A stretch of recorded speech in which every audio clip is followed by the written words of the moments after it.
This is Genesis 8.5. If you think about it, regionals are just mini majors. And speaking of Genesis, we have Ikan up to the plate. He actually placed in 9th at last Genesis. I feel like that's kind of relevant since Genesis is just around the corner. Oh yeah, that's He'll true. be playing against Vidrocker, who is rocking the Incineroar, and we're getting right into it here at Small Battlefield. Yeah, definitely. This is definitely a common match you see a lot in the Chicago area as well. These two have definitely went back and forth and whatnot. And it is really interesting to always see how the tables are always going to turn in like events like these, because again, Ikan already getting, you know, up the ante with 111% on Vidrocker. Seriously, and I think it's really easy to count out heavies like Incineroar in this matchup, but characters like Ryu, who kind of have a rhythm they get into with their different combos and strings, can get interrupted so easily with Incineroar. So we'll see just how much Vidrocker can abuse that going into this. Yeah, of course. So definitely this is going to be probably like an even matchup between these two. Yeah, cute little Shoryu off the ledge. Ikan going to control this stage by himself again.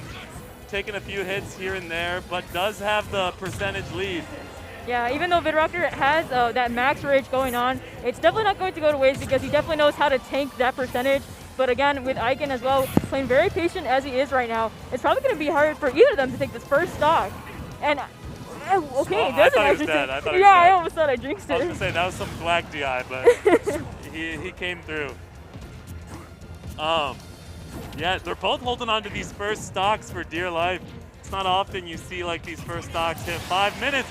But Ikan is going to close it out with this Shoryu and take the lead going into stock 2. Yeah, good stuff coming from Ikan there and trying to get some little bit of distance here. But Vidrocker again coming in strong with that second stock, trying to get this first stock off of Ikan just to deal some damage. And you know, again with that time ticking down, you definitely want to try to get as many stocks as you can. Right. Yeah, he was just going to try to get as much extra credit as he could, but Vidrocker shutting that down quickly, and now we pretty much have an even game. Yeah, definitely. Even though there's only, you know, Ooh. Even though that low percentage is going to definitely rack up, and if you have not played against Ikan, you're about to find out. Seriously.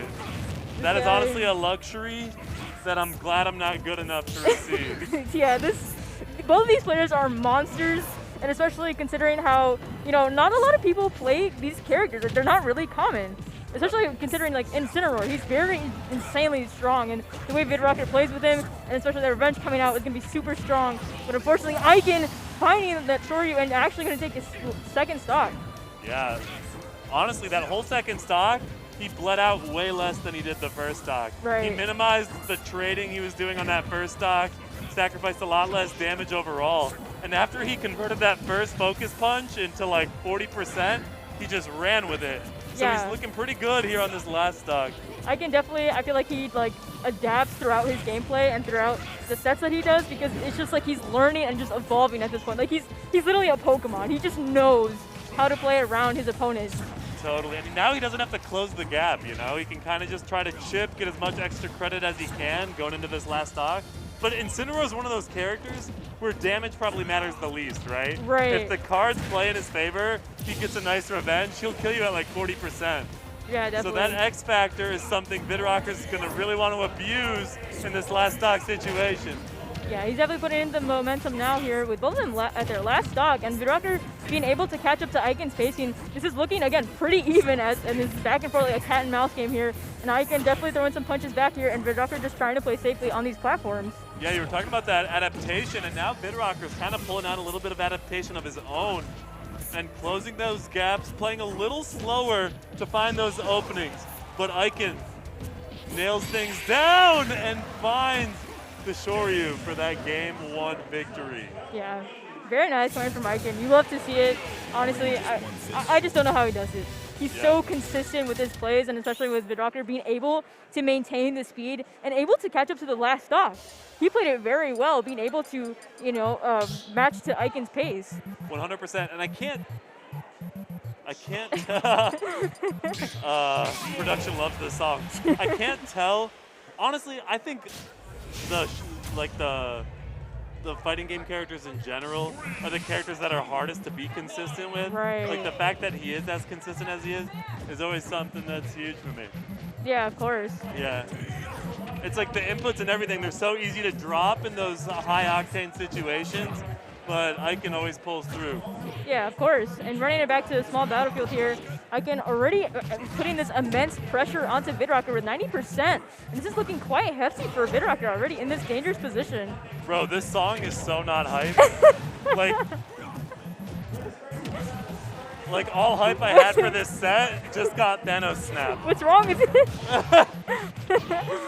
I think it's like matching it's matching What? the gameplay right now. Yeah, maybe if it were like Pac-Man on the field. I mean, this is the Donkey Kong song, but still. I don't know. It's like you know when you play like Smashville or Town and City and you get those really unhype Animal Crossing songs? When it's not Bubblegum KK. Oh, true.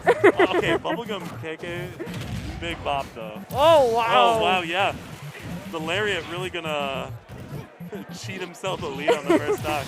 And the Shoryu coming out. Wow, Ikan not too happy about that, but the trade just coming out. And again, these stocks are just going to be going flying, honestly, at this point. And Vidrocker having that revenge, landing a 68% on Ikan here.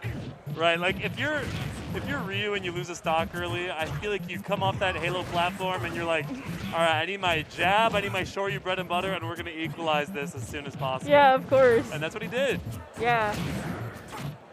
Yeah, Vidrocker is landing these revenges so easily, and the Lariat coming out again. He just knows it like the back of his hand. It's honestly just amazing how much that these players like understand one another. I know, you get so much mileage off that move too. It's like a free 30% is what it looks like, especially if you get revenge proc first. You're sitting pretty. Yeah, Ikan trying to create as much distance here as possible, but again, Vidrocker not giving him that space to breathe, trying to even go for the up stage high, but not going to get that kill just yet. And Ikan actually landed a backer, I believe. Yeah, he said it's my turn to take the stock. I'm going to turn this into a last stock situation. Okay, don't tell me this song isn't killing the hype for you. Okay, now don't tell me, man. Okay, I'll admit it's not hype, but we have to make it hype. Right, okay? right. That's our job. Woo! So this is very hype. The Lariat coming out, wow, yeah, that was guaranteed death, unfortunately for Ikan. I think he was like at past 160. That was big side B. right. And now, honestly, there's a 40% deficit, 30% deficit, 10% deficit. Holy crap, he's behind now, but I think it's honestly an even game. It still is. It's been even game since the very beginning. And again, these players are just going head-to-head right now. Last stock, again, as we saw, game one, and Ikan trying to create that distance, but again, trying to input damage, and again with the Shoryu. That'll do it. 2-0. Ikan. He pumps out these Shoryus like it's his day job. Exactly. Honestly, though, this could be a day job if you win tournaments like this, because that's $1,000+ in your pocket. Yeah, definitely. Ignition 300's pot bonus is extremely looking wealthy, so who knows who's gonna, get some racks when they get home tonight. Yeah, good job. Honestly, good job to Vidrocker, though. He Right. played that really well with Incineroar. I mean, those two plays pretty often from what it seems like. Yeah. So it could have went either way, you know? It's like who adapted quicker and who played to the other one's weaknesses harder in that instance.